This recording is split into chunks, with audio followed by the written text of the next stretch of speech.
and welcome everybody. Thanks for joining in on our last session for this second part of our Lunch and Learn series on electric power testing.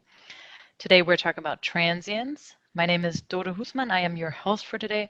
If you have any questions, feel free to submit them via the Q&A field, and we will answer them after the session or via email. With me today is Mitch Marks, our business developer for electric power testing, and he will guide you through this quick session. We are recording this live session and we'll send the learning material to everybody who signed up afterwards. I'll now hand over the word to Mitch and wish everybody lots of fun. Thank you, Dodo. And thank you everybody for coming again. We've done a lot of these in the last couple of weeks, and I really think they've been of value to people, so I appreciate your attendance. This session is on measuring electric power during transients.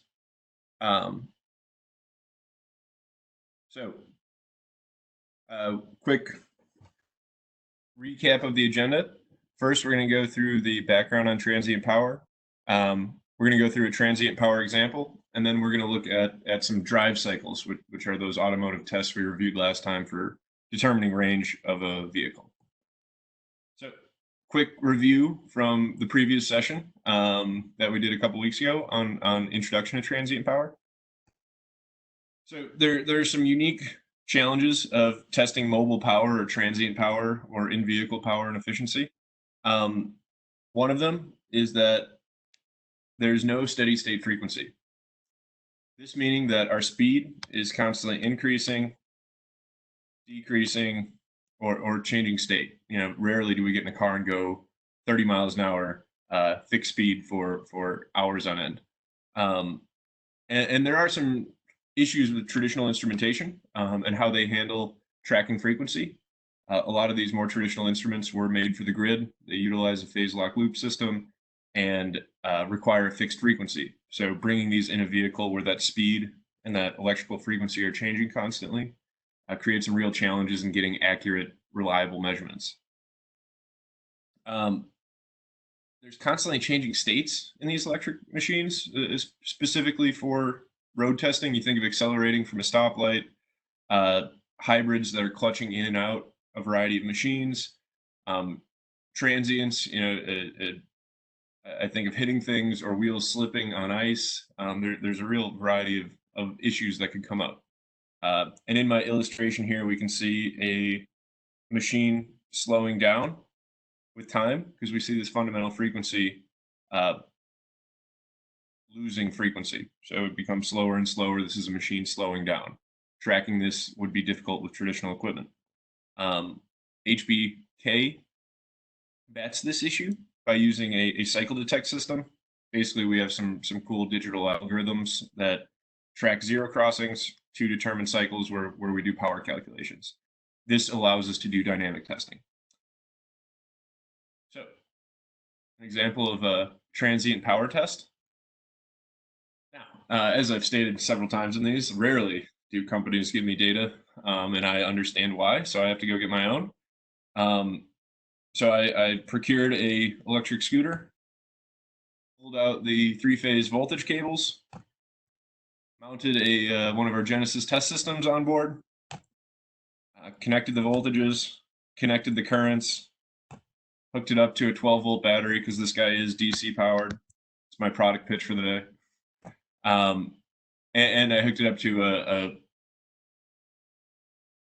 computer for acquiring the data and doing a little visualization. And then I rode the scooter around a track, that track being the parking lot in my apartment complex that has a really nice hill in it. And we were taking data on the road live. So there's some really cool things that this system, specifically the software, allows us to do while we're acquiring data. We allow you to visualize the data in a variety of ways. So I've kind of taken a random sampling of things here that I had on a given screen. There's a real smorgasbord, but we have raw traces. This is your high-speed PWM raw signals. You can actually see what your signals look like at the high sample rate. I have some RMS averages displayed. This is giving us the opportunity to look at more of a steady state value, um, or more of an average value of what our signals are, so we can really see those changes um, happening live. It's kind of hard to see the change between one current peak and another, but the RMS will be a lot more obvious. So watching the RMS in vehicle can be a really powerful tool. We have digital readouts of that RMS current, RMS voltage, power. Um, this again is just a really nice digital readout. A driver or a passenger can say, all right, we've hit voltage X, current Y, and we want to throw a trigger. We want to take this point. We've hit IDX and IQY. We want to throw a trigger. We want to understand this point. And then up here, live in the real-time display that one might have in a vehicle or during a drive cycle, we have ID and IQ calculated live, and we have those both in a time trace and a XY plot. So there's a lot of ways you can visualize the data, and you can trigger on any one of these points. And what's really cool, when I have the displays, my graphic goes over it. Okay. What's really cool is that if we throw all these trigger points, we're in the vehicle, we're trying to characterize certain issues, we're trying to reverse engineer other people's vehicles. We can throw these triggers and fill out a live efficiency map and reverse engineer something, understand what the full efficiency is, and then view all of those signals and really have a nice understanding of what our vehicle is doing. Now, getting down to more of the transient, the nitty gritty, not so much the visualization, but what's actually happening. Why do we want to do this? I have a couple examples of dynamic scenarios where understanding that dynamic power has a lot of importance. So the first graph on the right, we have the scooter, and that scooter is accelerating from 0 to a certain speed. And we have current in red, voltage in blue, and then power, reactive power, and apparent power in black, pink, and yellow, respectively. And to start the scooter, you have to kick it. So you're rolling, you get a little back EMF here. The scooter's inverter activates, we can see the PWM kick on, and we can see that current has form. And it's got that little inrush, and then as that frequency is increasing and that scooter's speeding up, we can see those bands getting tighter. We have a little bit of overshoot, and then more of a steady state. So we're recording all this, and we can see our cycle detect in black, tracking that current all the way. As that current value gets close to 0, we're tracking. As the frequency is increasing, we're tracking. And then we have these power values that are steadily increasing with vehicle power. So we have that little inrush current because we had kicked the scooter, and we were actually putting power into the system. And then we can, as that power is increasing, we've got windage, we've got hills that are resulting in this real world oscillation in power as it's increasing. And then we see that overshoot, and we can understand how much extra power we're putting into the system. And in these dynamic scenarios, we are using up more power than we would normally be. So this is really a valuable tool for understanding how far am I going to go with an actual driver, with an actual powertrain, with actual road conditions. Really get an accurate estimate for range of the vehicle. And then when it comes down to these EPA-driven or governing body-driven tests, WLTP US 06, to determine range, we can optimize our powertrain to perform better on those tests, because that's really where our range comes from. On the other side of the coin, we had accelerating. Now we have decelerating, and deceleration and going into regeneration, I think, is a particularly fascinating state. So again, we can see our current reducing in frequency, and we can just see that from how dense that signal is. And eventually out here, it's just visible sine waves. We can see that PWM decreasing in frequency. Then we follow our powers, and we can see that when we start to go decrease speed, we can see that power roll off. We can see how we choose to enter regeneration. And entering regeneration and how much we do regenerate is a big vehicle experience driver. I mean, this really is kind of that deceleration feel, that one pedal driving. And we can see that our real power in black has that negative. We're putting power back into the system. And then at a certain point, while we're still slowing down, that power becomes positive again. And we're actually wasting energy uh, operating regeneration. And I think this is just fascinating that we're wasting energy by trying to regenerate. So not only is this experience, this is range. This is how we manage this power flow. Um, so there's a lot of really valuable stuff and valuable engineering information that can be gained from taking the raw data on a drive cycle and translating that back to how we can improve the vehicle range, how we can improve for a given operation state. Um, Now, naturally, I like to take the experiment a little far. So on the scooter, I jumped with all that equipment on board, and my boss is still upset with me about that. But everything is okay. Um, so we were operating at a steady state. We jumped. We can see that frequency speed way up because it's now no load. It's trying to hold a torque, and it's just open spinning. Um, and then the scooter lands, and we get this big inrush of current. And this is actually a fairly traumatic state on the system. I mean, we can see that speed come up. We can actually see we're operating at a steady state power. We get a decrease in power, and then the inertia of the actual wheel enters regeneration a little bit, and then we have that big jump in power again. So really interesting stuff. And these are not necessarily things that we would account for in a drive cycle test. But when we have to start looking at vehicle operation, like what if a wheel does become airborne? What if we do hit ice and slip? um, Understanding these corner cases can really add to the vehicle experience and add to operation and help to prevent all kinds of issues downstream and in the life of the vehicle.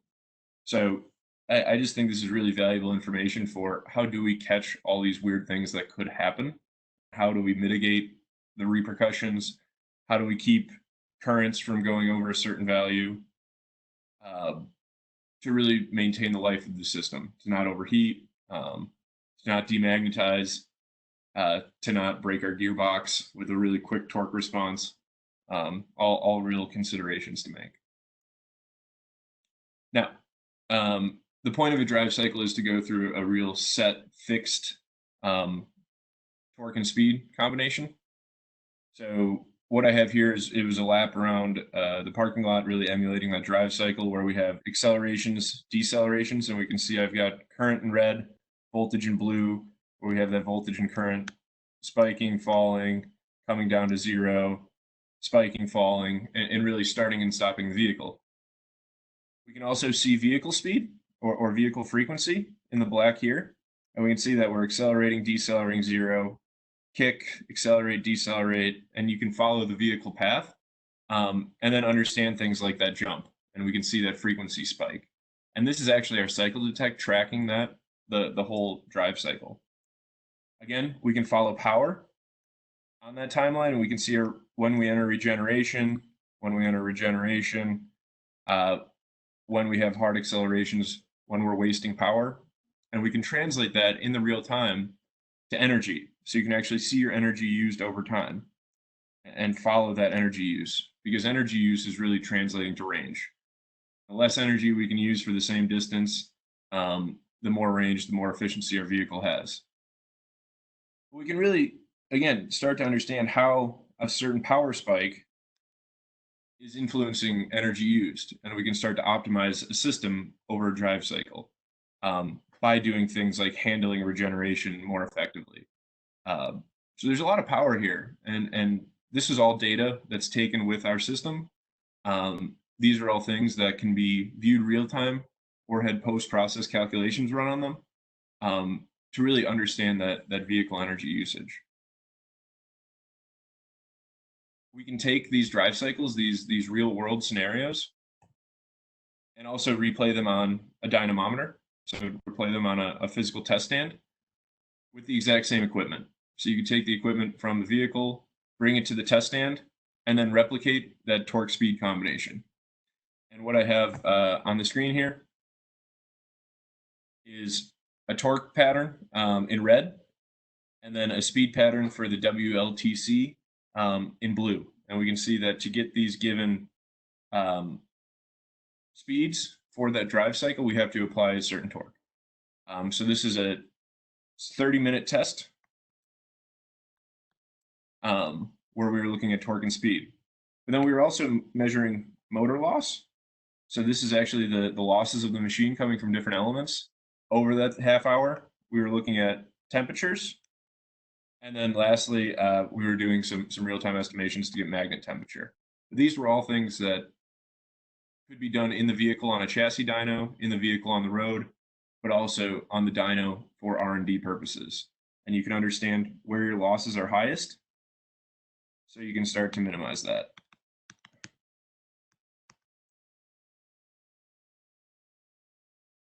Now, lastly, I couldn't help myself. I had to say a little bit about dynamic controls work because a lot of times, especially when we're looking at those corner case operations, these transient states, we really want to understand how a controller handles the situation. Um, so naturally, I took that jump scenario and I plotted it in the space vector plane so I could get an idea of how my controller was handling this given transient situation. And we can see that we're coming on that really high fundamental frequency, low torque, and then we're applying a ton of current, we're applying a ton of torque when that vehicle lands. And this is my flux and my magnetization. And then we plot that one versus the other. So this is really my stationary frame DQ0. We can see that we go from operating in the center here to that current really applying itself and gaining traction with the machine and eventually getting back into its circular pattern. And this area right here is shown there. And this really gives us a lot of power for tuning and understanding how we could possibly optimize our controller. We could also do this with the DQ0 plane if we were really, if we had position of the rotor. So again, there's a lot of interesting stuff here. And I think this is a really great tool that we provide for doing this type of analysis. So with that, I should mention again that all of these tests were run using HBM power analyzers. If you'd like to learn more, please reach out to me on LinkedIn, or you can learn more about our products. Thank you guys for attending all of these. If you ever have any specific topics you would like me to do, I'm always looking for new ideas on presentations I can give. So if there's something specific to you, please reach out. And I would like to call out our LinkedIn Facebook group, sorry, electric power testing LinkedIn group that you could all join. We'll have updates on things like this that we're doing, but also industry information. I believe those links are in the chat. Thank you again, and back to you, Dodo. Thank you, Mitch. Another great presentation. We do actually have one question coming up that we might be able to answer right now. Martin is asking, why does the scooter consume energy while regenerating? Oh yeah, a lot of it has to do with the losses in the switching, and the losses in the machine are actually greater than the amount of power you're putting back into the battery. So you end up losing more energy to heat than you're actually putting into the battery. So you'd be better off not doing that. So a little energy is still getting to the battery, but the majority of it's being lost to the point where you're losing more energy. Thanks, Mitch. I hope that answered the question. If not, just feel free to get in touch with Mitch on LinkedIn. Again, thank you everybody for joining us. We will send a follow-up to all of you. And now I wish everybody a wonderful evening or morning, depending on where you are in the world. Thank you, Mitch. Thank you, everybody.